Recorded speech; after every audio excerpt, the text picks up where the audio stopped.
Maayong hapon, Negros. Ini ang Digicast Negros 10. Ang nagapanguna nga napuno ka mga balita sa isla sa Negros ang amo ni gadulong sa inyo. Update niyo kami via Facebook, YouTube, kag sa KCAT Channel 11. Kag sa bumabatian kami sa FM station nga 91.1 FMR Bacolod. Kag yari na ang top 10 nga mga balita sa Negros subong adlaw.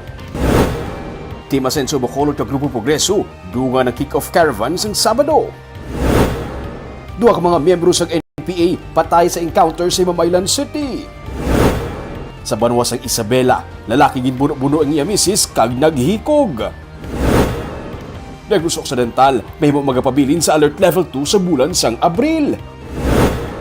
Kag sa Good Vibes, pandemic babies ka mga negosyo sa young entrepreneurs. Inatanan sa Digicast Negros 10. Sa number 10,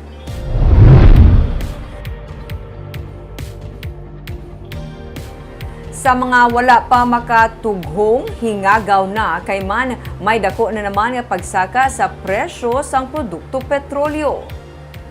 Ginabulubanta yara sa 8 pesos ang isaka sa kada litro sang diesel, kaga 3 pesos naman sa gasolina buwas sa aga. Kung subong yara sa 62 pesos ang diesel, mahimo na ini magtapak sa 70 pesos buwas, kag malapit na sa 70 pesos ang gasolina. May 8 pesos man nga saka sa bilis ang kerosene. Sang nagligad lang nga semana, nagpatuman sang dako nga rollback, pero buwas balik naman ang saka. Ini ang ika-12 na nga saka sa bilis ang produkto petrolyo sining nga tuig.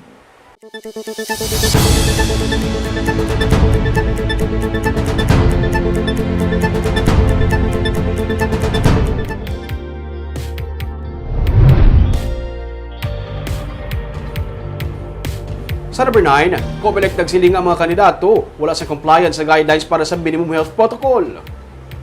Sa magkadungan nga opening salvo sa Asenso Bacolod kag Grupo Progreso, pareho nga wala na sunod ang social distancing base sa monitoring sa Commission on Elections. Sunod sa kay Acting Election Officer Attorney Revo Sorbito, pareho nga may liability ang magtimbang nga grupo. Galunsay nakahibalo naman sa mga pagsunundan angot sa in-person campaigning. Kung basihan ang guidelines sa Fair Elections Act, pareho man nga may local candidates nga nagasupak sa pagsunundan angot sa ginatapik nga mga campaign materials. Kalabanan oversized kag wala sa designated common poster areas. Pangabay sa COMELEC nga kuntani, seryosohon sa mga kandidatong ilaging pirmahan yung commitment para sa matawhay, patas kag tampad nga piniliay. Well, obviously, no, kita naman sa even sa mga videos, no, there was no compliance with the minimum health protocols, no. So, but of course, what we do is we just reflect it on the reports ginasabit na to, no, sa aming office.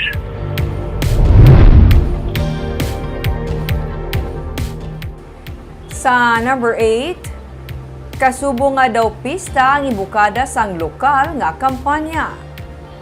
Inisunod kay Negros Occidental Governor Eugenio Jose Lacson nga nag-upod sa opening salvo sang pila ka mga kandidato. Nagalaw mang gobernador nga kuntani magapabilin ang peace and order sa nabilin pa nga mga adlaw sang lokal nga kampanya.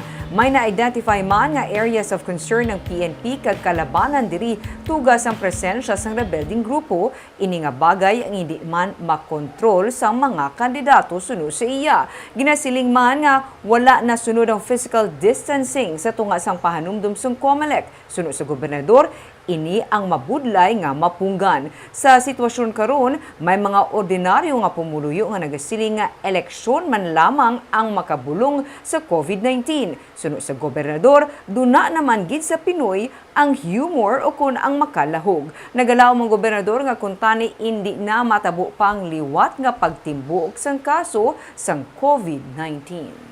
Clearly, no, the national rallies have already violated so many protocols, but you know, it's really hard to control. This is already the people speaking. No? So we just hope that no surge will happen after this campaign period. Ang hambal gani sa mga ordinaryo nga tao, Bob, ilang eleksyon malang gali ang bulong sa COVID. You know, we Filipinos are full of humor talaga. We will always come up with such a comment like that, which is good. You know, I mean, it makes us laugh, no. But then again, so far, no surge has happened in the Philippines. Sa number 7,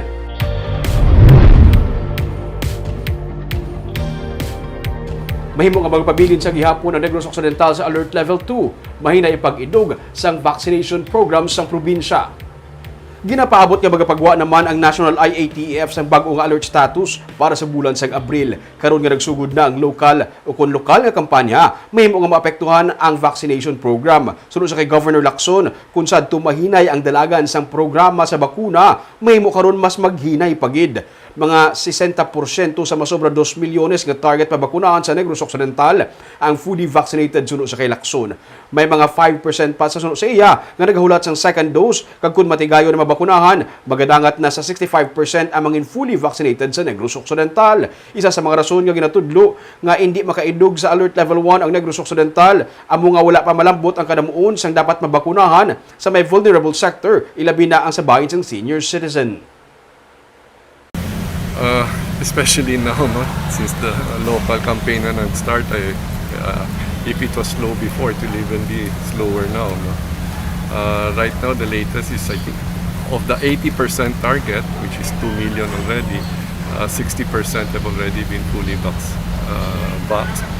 And there's 5% waiting to be fully vaxxed, meaning on second dose. No? So we're close to 65% already of the 80% target.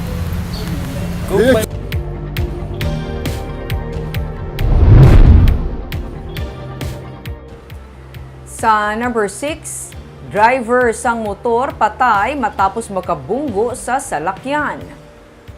Patay ang 24 anyos nga si Eljun De Vera matapos magbunggo sa salakyan ang iya sini ginadala nga motor sa dalan sa Bangga Panaad sa Barangay Alihis sa Bacolod. Suno kay Captain Elmer Bonilla, ang hepe sa nga Police Station 7, nagadalagan padulong Mursya ang motor las 12:40 sang kaagahon sang Sabado sang magliko pasulod sa Panaad ang salakyan. Si Bonilla nagsiling nga mahimo premature ang pagliko sang salakyan o kung posible man madasig ang pagpadalagan sa motorsiklo amo nga nagbunggo ini sang pagliko sa salakyan. Nagbunggo ang motor sa passenger seat kag amo ang nagresulta sa nga paglabog ni De Vera kag iya ginkamatay. May initial naman nga pag-aregluhanay sa pamilya sang biktima kag sang driver sang salakyan suno sa pulis.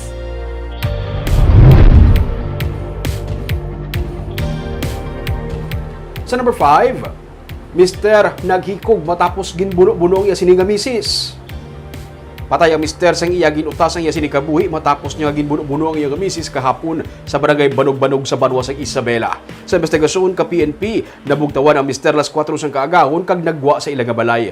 Sa ginsunod sang iya misis apang iya gilayon niya ginbuno-buno ang iya asawa gamit ang kutsilyo. Sunod sa hepe sang Isabela PNP nga si Captain Joseph Partidas, nakapalagi yung nakapangayo sang bulig ang misis. Ang mister ang nasapwa na lamang nga nakabitay sa puno matapos niya nga ginbuno ang iya sini nga asawa. Gidugang pa ni Partidas nga mayara sang diferensya sa pamensaron ang mister.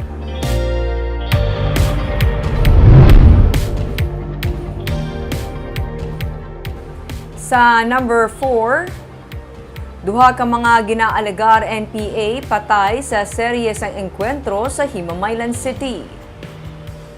Duha ka bangkay sang ginapatihan katapos ang New People's Army ang na-recover sang tropa sang 94th Infantry Battalion matapos ang nagluntad nga serye sa engkwentro sa Barangay Carabalan, siyudad sang Himamaylan, Biyernes kag Sabado. Ang mga napatay ang ginkilala nga Sanay Arnulfo kag Jason Sabanal. Sa report sang Army, ang tropa ang nakabaton sang report angot sa pagpangilkil sa mga rebelde sa amo nga barangay kag sang magpadulong ang grupo didto na natabo ang engkwentro sa bahin sang sitio Maliko-Liko. Magluwas sang duha ka napatay nga NPA, natultulan man sang Army ang temporary hideout sa mga rebelde kag didto na recover ang mga rifle grenade, anti-personnel mines, pati na detonator, plastic caps, kag mga nagkalain-lain nga bala kag magazine, kag mayara man sa duha ka sachet sang ginapatihan shabu. Ginpaidalo man sa autopsy ang bangkay sa mga napatay nga rebelde.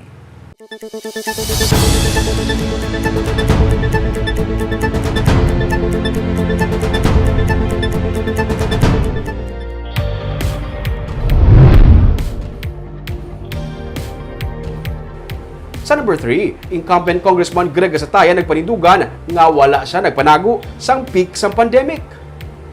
Inipilalang ka mga litrato ng incumbent Congressman Greg Gasataya kag iya staff nga si Attorney Mark Mayo nga nagserbi resibo sang sila nagpamalay-balay para manghatag sang ayuda sang ginpatuman ang lockdown tugal sa pandemic sang tuig 2020. Sunod sa kay Gasataya, wala sila nanago sang pandemic taliwa sa pahayag sang katapos ang Grupo Progreso batok sa iya. Anay katapos ang Grupo Progreso si Gasataya nga karon kaupod ni mayoralty candidate Albi Benitez sa Asenso, Bacolod. Ninindugan si Gasataya nga hindi peke ang desisyon niya nga magpadalagan kung tani bilang neutral candidate kag wala siya sa may ginatraidoran. Hindi naluyag pa nga sa pakon sa kongresista ang iya kasumpong sa baylo, luyag niya nga tagaan prioridad ang pagtukod sa Bacolod City General Hospital kag ang pagtukod sa Special Economic Zone sa syudad.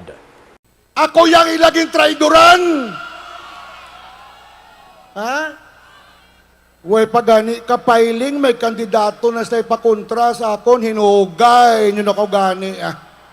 Ginpakigbato ko ang inyo interes. Sa tion nga kinanglanon sang Bacolod, sang bulig, si Greg Gasataya wala nagpanago. Basi silaya ang nagpanago. Sa number 2,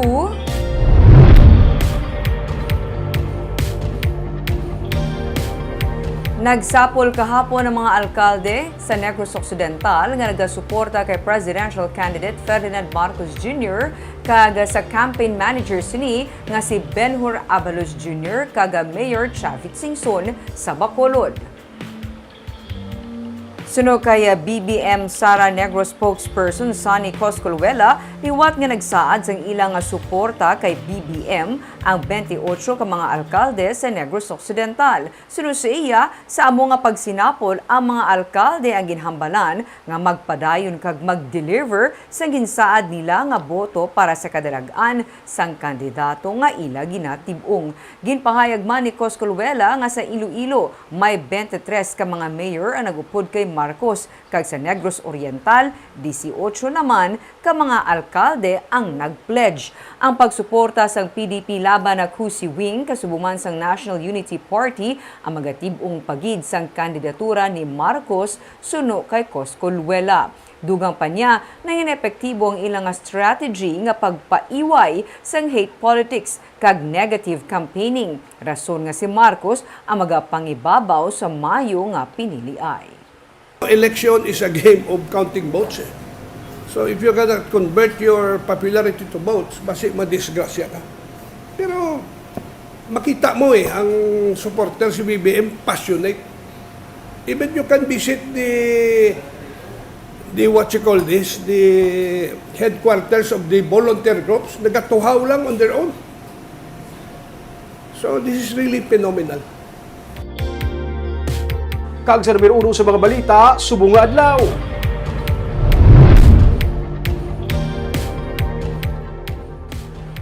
Nagsugod ng mainit nga kampanyahanay sa Bacolod City. Asenso Bacolod, nagpasalig nga tagaan sa balor ang mga Bacolodon nga uhaw sa pagbago. Grupo Progreso naman, nagsiling nga tested and proven na sa pagpanghimanwa. May report si Nico Delfin. Daw kasubo nga nagalutaw si mayoralty candidate Albi Benitez sa nagabaha nga supporters sang Asenso Bacolod nga nagdugok sa opening salvo ka grand rally sa Paglaom Sports Complex sang Sabado. Kaupod ni Benitez, Sunday incumbent Congressman Greg Gasataya, abang lingkod party list Representative Stephen Paduano kag Vice Mayoralty candidate Cesar Distrito. Bacolod, tiyempo na para magbago! Sa masobras 10,000 ka mga supporters ginpasalig sang katapos ang Asenso Bacolod ang paghatag balor sa mga Bacolodnon nga uhaw sa pagbago sa isang panghimanwa. Pilion naton ang tawo nga gaulikid. Ang tawo nga gahatag sang balor, sang value sa kada isa sa inyo. Ang tawo nga gina-recognize kamo nga mag-abot kamo sa miskin ano nga government institution, wala kamo ginasinggitan, wala kamo ginasikway, wala kamo ginapabalik-balik, ginahatagan kamo ya sang balor. Wala kamo ginapahulat nga pila ka oras. No? Kaya mga tawo nga gahimo sina, wala na sila ga-consider sa inyo nga valor or value bilang isa katawo. Hindi kamo botante lang. Tawo man kamo nga may mga kinanlanon. Albi! Albi! Albi! Albi! Albi! Albi! Para naman kay Paduano nga konbasehan ang kadamuon sang nag-upod sa motorcade kag rally, makita na ang resulta sang May local elections. Diri sa paglaom sa mga putian, sobra 5 kapilo ang ari diri komparar mo sa ila sa pulahan. Pwede na ideklarar nga tapos na ang eleksyon. Sa Bacolod Public Plaza naman, nagdagsa ang masobra 45,000 nga supporters ang Grupo Progreso. Sa pagpanguna ni Mayor Evelio Leonardia, incumbent Vice Mayoralty candidate Elcid Familiaran kag congressional candidate Dan Atayde, ilaging pasalig nga mapadasig ang pagbangon sang syudad sa piyak sang pandemic. Para kay Leonardia, tested and proven na ang grupo. Kumbaga, ang Grupo Progreso tested and proven na iniya. Ang Grupo Progreso is even battle tested kay natilawan sang pandemya. Di gulpi lang ari nga kita. May pangayaw nga nagabot. Kaina to ko sa Burgos Market. Nya perti man siya ba. Bag-ulan siya nagsulod sa Balaytas, gusto siya ng hari. Masugot ka mo sina? Local bands ang nagtukar sa plaza, samtang si Bamboo kag Silent Sanctuary naman sa paglaom.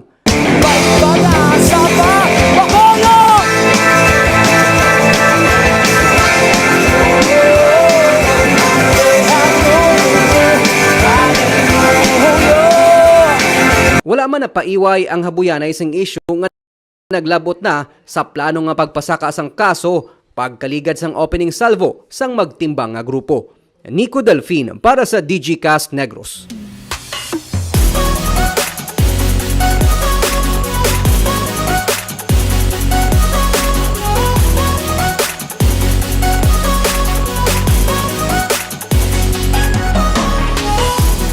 Sa Good Vibes, mga young entrepreneurs kag mga negosyo nga nasuguran sang tiun sang pandemic o kun mga pandemic babies. Initanan sila gintipon sa Likha Summer Fair. Ang ilang nga mga istorya sa report ni Romeo Sobaldo. Hilig niya nga magantsilyo bilang hobby. Kag sa pandemic, ang hobby ni Chloe Yulo nanginegosyo niya. Halin sa mga kalo, naghimo na siya sa swimwear. Kag bestsellers niya nga mga bags. Pati ang iya siniginasusok kabayo, siya man ang naghimo. So hobby ko lang be, then I decided nga i-make use ko na lang. Maka-earn pa ko out of my hobby. Namian ko doon, mag-experiment with. Si Micah Cornejo naman, wala sa may makatuan nga salon sa nag-peak ang pandemic. Gani na pinsaran niya nga maghimo sang iya kaugalingon nga hair removal wax. Subong, masako na siya sa pagbaton sa order sa iya organic kag do-it-yourself nga wax kit. Sugar waxing, cold na siya, so easy na lang balahaw. Hindi ka na magpasalon. Do it yourself. And then it comes with a soap and then a cloth strips na washable. So it's part of, para sa kondo ka, wala gid siya usik because it's all natural ingredients. And at the same time, ma-reuse ko tanan. Ang ini naman nga mag-abyan, nagsugod man sang ila Hungarian sausage kag ham nga mga produkto sa tiun man sang pandemic. This is locally made sa Bacolod and ano gid siya? Kumaga smoke siya. Wood. Yeah. Wow. Ang ini naman nga kapihan nga natungtung pa sa scooter, ang isa man ka-pandemic baby. Kalabanan sa sini nga mga negosyo ang online businesses. Ganit na pinsaran sang organizers nga tagaan sila sang physical space para ma-display ang ilang mga produkto sa Likha, a summer affair sa Casagamboa sa Silay City sang Domingo. There are a lot of pandemic businesses that really just bloomed and came out of the lockdowns. And so, mostly online lang sila gasell, even some of the food businesses here. So we wanted to have a physical space where people who buy can choose from them. And also we wanted to bring a spirit of community bala. With all the things going on in the outside world. Like it's something for people to come over and enjoy some art, some music, and some great food, and to forget for a while at least other problems, I guess. Isa lang kaadlaw ang bazaar kung saan na-enjoy sa mga negrense ang mga local products sa mga young entrepreneurs. Barb, para sa iba ng pandemic, naging productive man sila during some time sa pandemic. Inang ginambal mo ba namin nga inang mga innovative minds, wala iya sa may makapugong regardless of kung ano man yung sitwasyon. Ara ka man sa balay, sa gihapon ng imo nga pamensaro, ng imo nga utok nagaandara, kag nagapanumdum sa kung ano pwede mo. From hobby ng negosyo, imaginable, hilig mo siya, kag makwartahan mo siya, kanami lang. Panumdum ako sa nga. Kagamay itong mga balita sa Negros Subunga Adlaw. Kay man sa panahon karon importante nga may ihibalo ka sa nagakatabo sa palibot. Pero dapat balanse kag eksakto mga impormasyon. Padayon kami nga magapangalagad sa Negrosanon. Ako si Barbara Mijares. Tubtub sa buwas, ako naman si Romeo Subaldo, mayong hapon.